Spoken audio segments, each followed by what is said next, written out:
So this is a follow-up to my video. I may have spooked some people for a good reason about how to do Puerto Rico, oh my darling island, my favorite island in the Caribbean, safely. It's very easy to do it safely, by the way, too. And this is a man here who is visually impaired, and I've got difficulty walking, so it's a good opportunity for somebody to take advantage of me, which I have been in Cleveland. There's been cases gone to the grand jury, me as the victim, blah blah blah. It goes on and on for a while. But I've done Puerto Rico across the board, many days, months at a time, without any problems at all. Never in the slightest bit. This is all obvious stuff, people. But before we get any further than that, just a few of these. The best way to do this is to, if you go in there with your Airbnb host, see if they can be with you at least once a day. Because they can point things out to you, point certain areas out to you, corners. Stay, toward the road when you go around a corner, by the way. You never know what you're going to find the other side, But you really want to be close to your host. Whether it be, I don't even think they have vacation rental by owner down there. If they do, then yeah, you want to be by your host. The obvious first one, look, I've always told everybody this, okay? I'm 43 years old now, I've got 7 children at least. Just getting started, okay? But I always tell everybody, nothing's good after dark, okay? So you shouldn't be out on the streets of Puerto Rico, anywhere. That includes Isla Bonita Verde, Isla Verde. That's on the north, kind of este part of the island. It's nearest the airport, which is in Carolina. But you don't go out anywhere at dark. I mean, even in downtown Cleveland, you don't go in the dark in Baltimore or Miami. You can in Sunny Isles Beach, yes. You're safe there. But that's just a given, okay? Don't be stupid, all right? If you have the opportunity, you're not traveling alone, definitely best to go with groups of people, but don't act stupid, because you never know, man. The thing is, they don't just have guns down there. They go, I'm not kidding you. They have automatics in Puerto Rico, and I heard them. It's messed up, y'all. It's almost like Congress, These people are almost as bad as congressmen. It's the most dangerous place in the world for crime, Puerto Rico. The worst of all of Puerto Rico is, for some strange reason, it's the VA case, which is ticking. I'm laughing because you're leaving from Ceiba.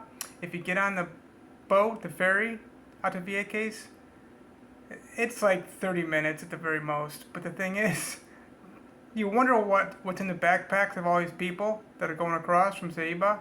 They all look like they're Puerto Rican. They're probably bringing drugs to the island, y'all. There's no dogs to sniff around for that for some strange reason. And I've heard reports that at least 90% of drugs coming through, not of drugs, 90% of drugs that come through the airport is undetectable by the dogs or just people's detectives standing there when you come in. That's really messed up, y'all.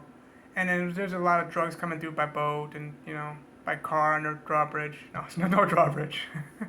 I've made a lot of jokes about going to Puerto Rico on my Rolls Royce 2024 extended wheelbase.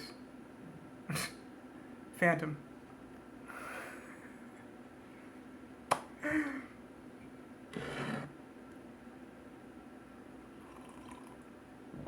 If you go with people, travel with people.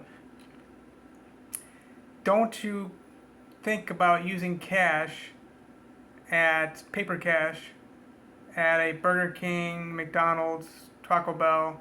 That pisses me off about Taco Bell, by the way. They don't have potatoes, obviously. They have yuca instead.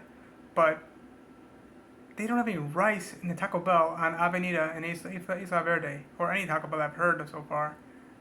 But the one where I went to, couldn't believe it, man. No rice, arroz.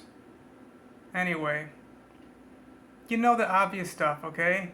I can't even elaborate because this stuff is so simple. Constantly look around you when you're walking somewhere, like you're just looking around. It makes people think that they'll be seen if they come up to you real quick. This is all stuff that you're gonna know about in your own community. Spots that you just don't even want to go to. If you're gonna go to La Perla, beautiful, but it's very dangerous. Obviously, old San Juan is totally safe. There's cops walking around the streets. Isla Verde during the day, you're fine, but at night, just don't be stupid. I mean, I've heard of people leaving around 4:35 in the morning, get their surfboard, start heading to the beach. Oh my God, it's dark outside that time, but they know the roads, you know. Just go a different direction every time you go somewhere, on the way out and the way in, wherever you're going. Just mix it up a little bit because people are going to be watching you, especially when you're using cash, paper, dollar bills. Well, that's just dollar bills, 5, 10, 15, 20, 5 and 15. There's 15s. 10 to 20, you know what I mean? It's common sense stuff, people, okay? And it's, you know what? Another dangerous place, not just La Perla, but Santuche. Ponce is very dangerous. And then, of course, Ceiba, a lot of drugs around there. There's a port in San Juan. People are getting robbed in that parking lot. Like, how does this stuff happen? So again, just use your common sense, people. That's really all I've got. Just common sense. Be smart.